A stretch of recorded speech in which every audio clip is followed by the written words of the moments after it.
So, Steve. A character that probably needs no introduction when it comes to popular video games of the past decade. Love him or hate him, Steve comes from the best-selling video game of all time, and arguably the most influential game in recent history, inspiring thousands if not tens of thousands of kids and adults to be that little bit more creative. From just building a dirt house to constructing multi-floor mega mansions, from building something from your favourite game to a fully functioning computer. It's honestly no wonder why there's a lot of people that want Steve to come to Super Smash Bros. With all that said and done, here's what I think a Steve moveset could look like. Now I do have to say that not all of these ideas come from me alone. I've taken some stuff from these two guys on screen. They made awesome videos on this topic and I will leave their videos linked in the description below if you want to check them out. Now Steve comes from the game all about crafting. So much so that's more than half the name of the game. Whether it's a house or weapons or armor, there's always crafting involved. So it's only right to do the same thing in Smash, having you start with the basics at the beginning of the match and evolving the moveset as the match goes along. So here's what I have for Steve. First of all, Steve would be a midweight fighter with 2 jumps and can crawl as well. All of his regular attacks would be color coded, if you will, with each kind of move using a tool from a different material. Iron for tilts, gold for aerials, and diamonds for his smash attacks. Got all that? Okay, let's go.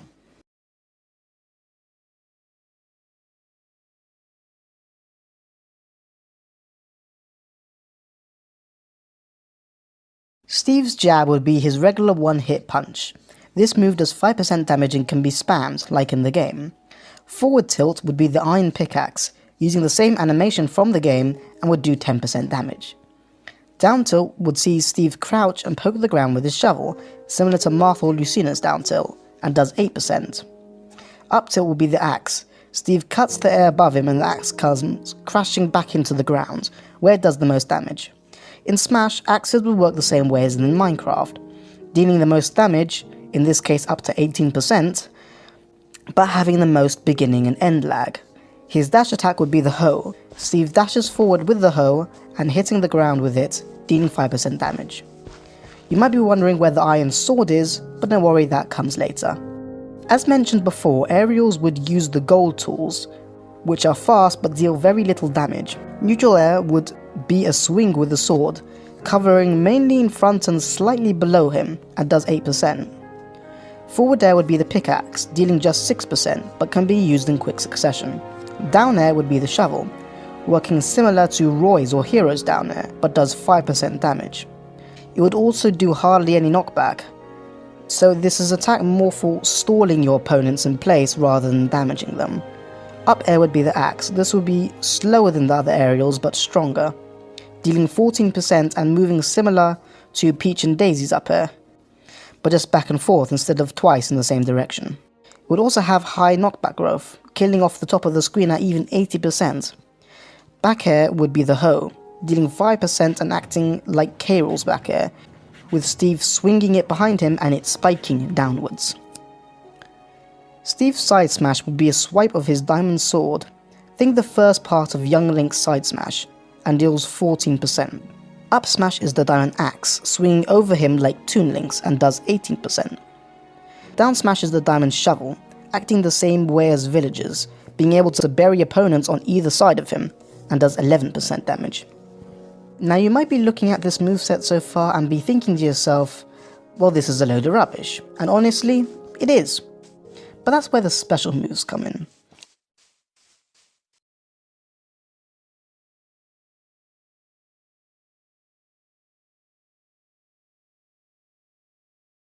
As I said before, Steve would have a very basic moveset at the beginning of the battle. However, like his game's namesake, will be able to craft new moves as the battle goes along. This gets a bit complicated, so you might want to listen carefully.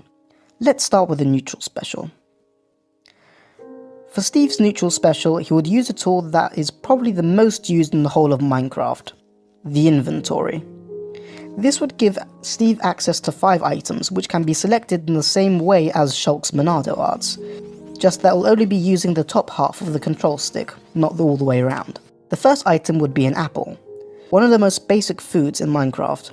This is obviously a healing item. It takes 2 seconds to eat and heals 17% of damage. However, in order to make sure it's not too overpowered, it has a cooldown time, similar to how you have to wait a bit after using Robin's tombs in order to get a new one. For the apple, this is 25 seconds, which is only fair because it's a healing item. The second item is the water bucket. Like in Minecraft, this allows Steve to toss some water on the ground. The water will flow for a bit before coming to a stop. The main purpose of this is to gain stage control by pushing opponents around, but can be used by the edge to stall someone's recovery, like Mario's flood, but will flow straight down from the ledge, so it's only useful against low recoveries, which these days most people like to do better than over the stage anyway, so it works out. Just keep in mind that both Steve and any opponents are not able to run while in the water, which can be both useful and a hindrance. Oh, also the water deals no damage, just pushes the fighters around, and it has a 20-second cooldown time. The third item is the flint and steel. When selected, Steve will hold the flint and steel, and when the special button is pressed again, Steve will strike it in front of him, with it dealing 13.5% of damage and being essentially a short-range version of Lucas's PK fire. If there is no one in front of Steve, however, the flint and steel will light the ground in front of him instead. If someone walks into the fire, they won't get hit with any knockback, but will instead catch fire and slowly take damage, same way that Joker's AHAR works, and the same way it is in Minecraft. This will damage the opponent up to 12%, and the fire on the stage would automatically go out after 9 seconds. Flint and steel itself has 5 uses, and after that an 18-second cooldown. However, if you don't want to use all 5 uses at once, you can press the shield button to put it back into your inventory. Now if you thought all of that was complicated, then the last 2 items are going to drive you insane. So here goes. Item number 4 from the inventory is a block of wood, and item number 5 is a block of stone. Let me explain. When these items are selected, Steve will place that block on the ground. Moving the control stick will also allow you to place it in that direction, either beneath you, in front of you, or behind you. These blocks can be used for 2 different things. The first one is messing with the stage. By placing these blocks, you can do things like protect yourself against projectiles, or just make a wall to stop your opponents from hitting you. You can only place up to 3 of each block at a time, and they can be broken when hit with a certain amount of damage. When they are broken though, that's when their second purpose comes into play. Their drops. When destroyed, the blocks will drop items which Steve can use to craft other moves for himself. These items can be picked up by Steve just by walking into them, like how they work in Minecraft. Other characters, however, can pick them up in the same way they would like a regular item, so they can quickly try and grab it and throw them off the stage so Steve can't get them. If thrown at another fighter, however, the items would deal 2% of flinching damage. The wooden block will drop a stick, and have a 10% chance of dropping an apple with it. These apples will go into your inventory to be used, but they can only be used once, and don't return like the regular apple. A stone block, however, will drop ores, being iron, gold, and diamond, and each one having a set % chance of appearing. I know that in Minecraft you actually get these items from their respective ore types, and not from stone, but this is just to make things simpler. Besides all of these items, there's more you can get by utilizing Steve's other crazy special move. Steve's down special will make him drop a monster spawner. In Minecraft, monster spawners are usually found underground in caves and in dungeons, and as their name implies, they will spawn different monsters for you to fight. In Smash, Steve will place a spawner on the ground in front of him, and after 2 seconds it will spawn a random mob. After the first mob has been spawned, another mob of the same type will spawn every 15 seconds until the spawner is broken. It will take 30% damage to break the spawner, and, like the wood and stone, can be broken by any fighter, and you can have up to 2 of them on the stage at any time. Now for the mobs themselves. Each mob will have a set % chance of appearing, and there are a total of 9 different mobs that can appear. First up with a 30% chance of appearing is a zombie. This is the most basic enemy in Minecraft, and probably the most easiest to deal with. They will slowly wander around the stage, attacking anyone that's in front of them, dealing 4% of damage. And when I say anyone, I actually mean anyone, including Steve himself if he's not careful. And the same goes with all the other mobs as well. The zombie can jump, but only to lower platforms, not high enough to make it to the platforms in Battlefield, for example. They have 30% health, and once defeated, they have a 50% chance of dropping nothing and a 50% chance of dropping different kinds of ores. Next up, with a 23% chance of appearing, is the skeleton. In Minecraft, skeletons are a long-range mob, always using a bow and arrow. The skeleton can jump a little higher and are a little faster than the zombies, but the arrows only deal 3.5% of damage at the rate of 1 per second. They have 30% health and have the same drops as the zombie does, dropping ores at a set percent chance. The third mob is the spider, with a 17% chance of appearing. These are the fastest of all the mobs, and can jump the highest too, but obviously with speed comes a lack of power, and they only deal 2.5% of damage when attacking, and have 17% health. When defeated, the spider will drop string, and has a 20% chance of dropping 2 pieces of string. The spider also has a gimmick that when a spider and a skeleton meet, they'll become a spider jockey, combining the long range of the skeleton with the speed of the spider, so especially watch out for these. They do keep their own health however, and they're not considered the same entity. Fourth on the list is the notorious creeper, with a 20% chance of turning up. As in Minecraft, the creeper will follow the nearest fighter, exploding when they're close enough. A creeper's explosion deals 20% damage, but they are extremely powerful and can KO medium weight fighters at about 60%. However, if a creeper is hit by an electric attack, it will become a charged creeper, which doubles the damage and knockback caused by the explosion.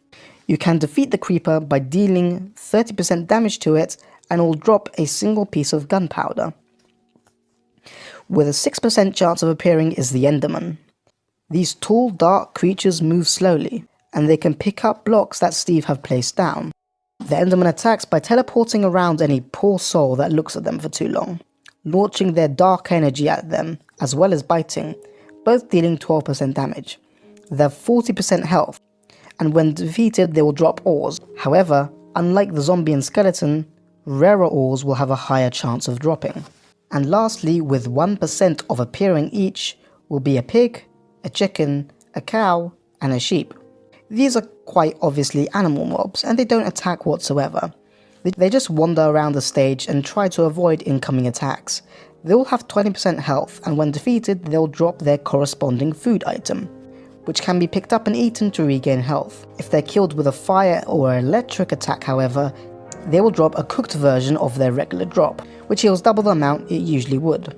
Now with all that said and done, we can actually get to crafting the moveset.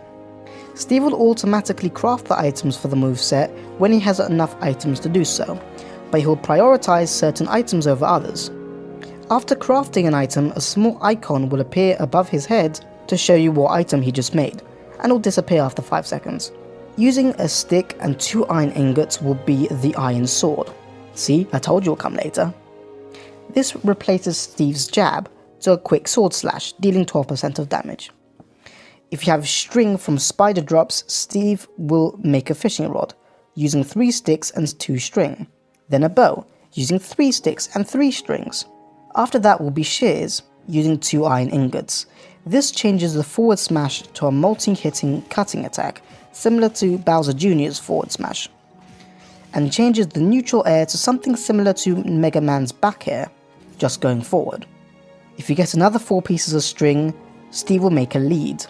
This replaces the up tilt into a long-range anti-air, with Steve tossing the lead at an upwards angle in front of him, which would stall any fighter hit by it.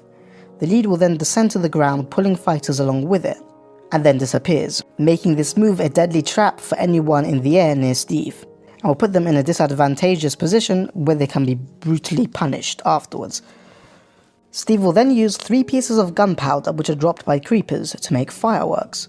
This will replace the up smash and will work similar to Snake's up smash, where charging it will only increase the distance it travels, and not the power.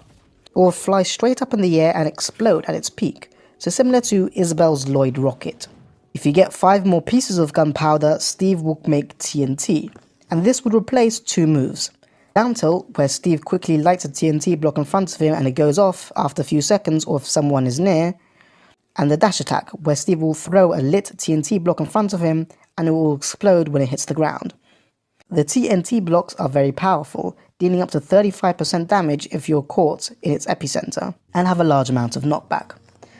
The last item Steve would make is the anvil, which would be used for the down air. Steve would drop the anvil underneath him, and it will fall really fast, catching anyone underneath him and vanishing when it hits the ground. It's essentially a disconnected version of Kirby's down special. Steve will also jump on the anvil when pushing it down, meaning he actually gets a bit of height out of this move. I mainly chose this one because I see a lot of people online trolling their friends like this, so I thought it would be funny. Wow, that took way longer than it should have. I mean, we're already 8 pages in and nearly 3,000 words into the script. Anyways, I just realised we didn't talk about the up and side specials, so we'll do that now. And don't worry, they're much simpler to understand. The side special will start off as the diamond pickaxe. It will only do 12% of damage but has high knockback growth. When the bow is crafted, the side special will change to that, with Steve having to charge the bow to make it shoot at the arrow further, same way as all the Link's bows. Also, I forgot to mention that the bow will also be used for Steve's forward air once it's crafted, and will work similar to Villager's or Isabel's slingshot, but will travel much further. The up special will be what everyone does to go upwards in survival Minecraft, that being stacking blocks on top of each other while jumping. In Smash, Steve will drop a piece of cobblestone underneath him and jump on top of it, and holding up special will make Steve carry on stacking cobblestone on top of the first one for a total of 5 times. Each block of cobblestone will stay in place for 5 seconds, meaning Steve has until the last one breaks to get off and back to the stage. And you can only have 1 column of cobblestone out at a time, meaning you can't try and use it again to gain a lot of distance if one is already out. However, Steve can use the wood or stone from his inventory to increase the range of the up special, by attaching them to the top or to the sides of the cobblestone. Just make sure that Steve is off this makeshift platform before the cobblestone disappears, as then the wood or the stone will just fall down. I know wood and stone aren't affected by gravity in Minecraft, but I'm just doing this to make sure it doesn't end up being too OP. And I know I said the anvil would be the last thing Steve can craft, but there will actually be one more thing he can make, and this will be armor. Once all previous items have been crafted, Steve will start making the armor using the ores he has collected from all the mobs. First up being obviously the iron armor, starting with the helmet, needing 5 pieces of iron, then going down to the body, needing 8 pieces, then the leggings, another 7 pieces, and finally the boots, which are 4 pieces. Once the iron armor is completed, Steve will make the gold armor in the same order, and after that the diamond armor. The iron armor always comes first, even if you have enough of the other materials to make a full set of that armor. The iron armor will reduce damage and knockback by 10%, with each of the 4 pieces of armor reducing it individually, meaning 1 piece of armor equals to a 2.5% reduction in damage and knockback. Gold armor will reduce damage like 10% like the iron armor, but will reduce damage by 20% if the attack is a magic attack like from Zelda or Robin, or an energy beast attack like Samus's charge shot or Ness and Lucas's PSI attacks, in reference to how gold items get better boost when enchanting them in Minecraft. Finally, diamond armor will reduce all attacks by 20%. Also, mobs such as zombies and skeletons have a chance of spawning wearing armor, as they do in Minecraft. Once defeated, they can sometimes drop the armor for Steve to pick up. If Steve picks it up, he would automatically equip it, regardless of what material it's made out from. But Steve will still have to craft the other pieces of armor in the regular order. Also, I do have to mention that in Minecraft, when you die, you lose all of your stuff. Weapons, armor, items, everything goes away. However, in Smash, you'll only be losing your armor, nothing else, just to make it more fair.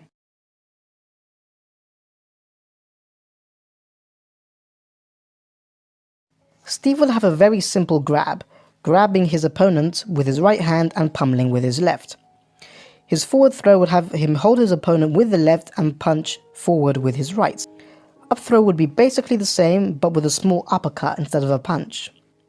Back throw would be another Mario back throw, as if we didn't have enough of those. But here Steve would only spin once before throwing instead of a few times. Down throw would see Steve push his opponent into the ground and stomp on them with his right foot. All these throws are pretty weak and generally just sends you in the direction that you were thrown, aside from up throw, which can kill at higher percents. However, after the fishing rod is crafted, all of this changes and he uses that for the grabs instead. The fishing rod would work similar to Isabel's, However, it will automatically reel in once it reaches max distance, unlike Isabel, which can be left out for a bit. The fishing rod can also work as a tether recovery, reeling in and pulling you back to the ledge. When using the fishing rod to grab, some of the other throws would change as well. So for the forward throw, Steve would quickly strike the opponent with the flint and steel, lighting them on fire for a second and send them flying forward with the same knockback as the flint and steel in your inventory. I should note that this doesn't affect the amount of times you can use the flint and steel from your inventory, and it's its own separate thing. If TNT is crafted, that would replace the down throw. Steve will hold the opponent down and a TNT block would appear, exploding to send the opponent flying.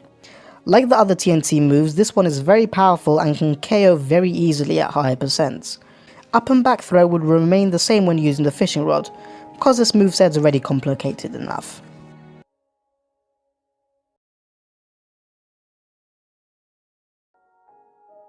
Steve would actually have 2 different final smashes depending on what items he has, but don't worry, it's nothing too complex. Trust me, I'm more exhausted making up this moveset than you are just listening to it. Anyway, for the first final smash, Steve will quickly build a nether portal that sucks in anyone near it, similar to Shulk's or Mega Man's final smash. Once sucked inside, a cinematic would play where Steve's opponent would be utterly destroyed by creatures from the nether, such as ghasts, blazers and zombie pigmen.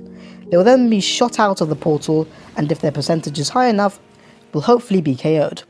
The second final smash will happen if you manage to get a drop that I didn't speak about yet. This being the Eye of Ender, which has a 1% chance of dropping when defeating an Enderman from the monster spawner. I know that Endermen actually drop Ender Pearls, which can be crafted into Eyes of Ender, but for the sake of simplicity, let's just roll with it. So if Steve manages to get the Eye of Ender, the final smash would summon the Ender Dragon, the final boss of Minecraft. The Ender Dragon will slowly fly around the map a few times before ending up at one side, and letting out a roar which would automatically KO all opponents on screen, no matter what percentage they are at. Now obviously you might be thinking, well, that's completely broken though. And I would say, yeah, it is completely broken. Thing is, you actually have to get the Eye of Ender in order to make this final smash happen. And it only has a 1% chance of appearing from the Enderman, which only has a 6% chance of appearing to begin with. So doing the math, the chances of this final smash actually happening are very small, if even at all. So I think the trade is fine. Also, the Eye Ender would break after using the final smash, and it cannot be used again.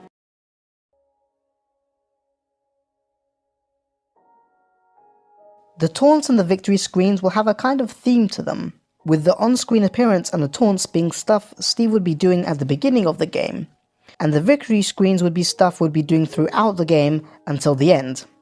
Get it? The end. The end. I'm really bad at this. Anyway, Steve's on-screen appearance would have him mining himself out of a small dirt hut. Something I think most people will experience after their first night in Minecraft. Don't deny it, we've all been there. For the up taunt, Steve would place a torch on the ground in front of him, which would light up the small area around it, in reference how you should always put torches wherever you go in Minecraft, and the torch disappears after 10 seconds. Side taunt would have Steve sleep in a bed for a few seconds and get back up again. Down taunt would have Steve try to mine a stone block with a wooden pickaxe, only for the pickaxe to break before he can finish, mostly to show how bad wooden items are in Minecraft, but can also be considered a message to your opponent saying that they're so bad a wooden pickaxe can outlast them. For victory animations, the first will have Steve mine a diamond ore block and collect the drop and then look at the camera, in reference to how triumphant you feel when you finally find diamond. The second would be a creeper chasing Steve and then exploding, causing Steve to get thrown to the ground. Just as how everyone is terrified of the creeper when they see it, even though they've seen it a trillion times before. The final victory animation would have Steve put an Ender Dragon egg on top of a small pedestal, as if he has finally beaten the game. For costumes, this was actually more difficult than you think. Even though Minecraft has hundreds if not thousands of skins, all of them are actually fan-made. The only official Minecraft skins are Steve and Alex. So here's what I decided to do. The first two skins would be the aforementioned Steve and Alex, with Steve being the default. The next 4 skins would be from Minecraft's Story Mode, a spin-off game that does have official characters. The first 2 being the male and female versions of Jesse, which is the main character. The next one can be Petra, and the one after that could be Lucas. No, not that Lucas. This one. Seriously, that guy's annoying. Anyway, the last 2 costumes can probably be considered official Minecraft skins, that being from the Mario Mashup Pack, only featuring on Nintendo systems. Here we would use the Mario and Peach skins, just to go with the male and female theme we have so far. Recently, and especially over the past 2 games, Smash has become more of a celebration of gaming as a whole, than just of Nintendo. First with Pac-Man, Cloud, Ryu and Bayonetta, and more recently with Joker, Hero, Banjo and Terry. It only makes sense that the character from the biggest and best-selling game of all time will come to Smash. And with Nintendo's current friendship with Microsoft, it only seems to be a matter of time. Thank you for watching this video, and I hope you enjoyed. I know that some parts were complicated and my editing skills aren't the best on the planet, but as long as you enjoy, that's all that matters. If you did enjoy, then you can leave a like, maybe subscribe if you're new here. It would really help me out. I would like to make these videos more often, being that my last Moveset video was like 4 months ago. But again, I don't have too much time to work on these, and editing takes hours with me, so sorry for the long wait. If there is anything you still don't understand about the moveset, you can always ask me on Discord, link in the description below. That's it from me for now, and until next time, see ya.